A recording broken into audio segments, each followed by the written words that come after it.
C'est exactement là que ça se joue, entre le bruit et les crissements des roues. Des vibrations qui remontent jusqu'en surface. Depuis plusieurs années, c'est le quotidien des riverains des lignes 1 et 5.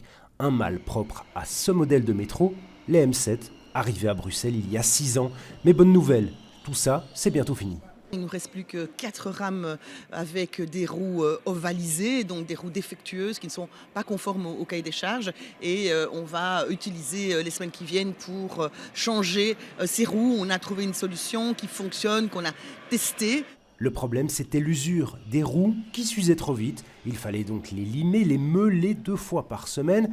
Un nouveau fournisseur a été trouvé. Il aura fallu plusieurs années, c'est ce que dénonce cette députée qui suit le dossier.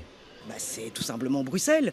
Tout prend du temps à Bruxelles. Si vous allez dans un autre pays, que ce soit passer juste les frontières de la Belgique, et ça prend beaucoup moins de temps. Alors ça a mis beaucoup de temps parce qu'il a fallu d'une part identifier le problème, ensuite identifier la solution et en troisième lieu trouver le fournisseur qui puisse nous permettre d'avoir ces roues conformes. Quoi qu'il en soit, c'est une bonne nouvelle pour les riverains. Ici à Woluwe-Saint-Lambert, la commune a saisi la justice. Une bonne nouvelle, mais on reste prudent. On aura le constat, c'est par expérience que les riverains vont pouvoir vérifier si les mesures prises par la STIP cet été et dans les mois qui viennent ont réellement un impact positif sur leur quotidien. En tout cas, les rames problématiques ne rouleront plus cet été pendant le week-end ni pendant la nuit et toutes les roues auront été changées pour début octobre.